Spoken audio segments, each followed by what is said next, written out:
এই আমাদের রাষ্ট্র সংস্কারের দাবিতে আমরা দক্ষিণবঙ্গের ঐতিহ্যবাহী বিদ্যাপীঠ সরকারি মাইকেল মধুসূদন কলেজের শিক্ষার্থী এবং সাধারণ ছাত্র জনতা সবাই আজকে পৌরসভায় লং মার্চ টু পৌরসভার কর্মসূচি পালন করি এবং আমরা ওনাদের কাছ থেকে যে আমাদের মূল উদ্দেশ্য ছিল আমরা কোনো আশ্বাস চাই না, আমরা কোনো প্রতিশ্রুতি চাই না, আমরা এখন বাস্তবায়ন চাই।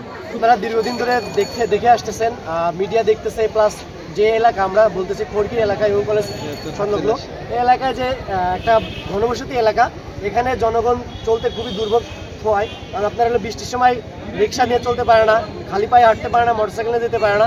স্টুডেন্টরা যখন কলেজে আসে ক্লাসের জন্য তারাও নির্বিঘ্নে আসতে পারে না, কারণ রাস্তায় এত পরিমাণ পানি থাকে, কারণ বুঝতেই পারে না যে কোনটা পানি আর কোনটা ড্রেন, যার কারণে তারা অনায়াসে মানে এই দুর্ভোগটা ভুগতে হয়।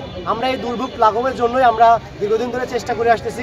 আমরা আজকে পৌরসভায় আসছিলাম, পৌরসভা কর্তৃপক্ষ আমাদেরকে কথা দিয়েছে খুব দ্রুত আমাদেরকে এই আমাদের এই প্রত্যাশাটা পূরণ করবে।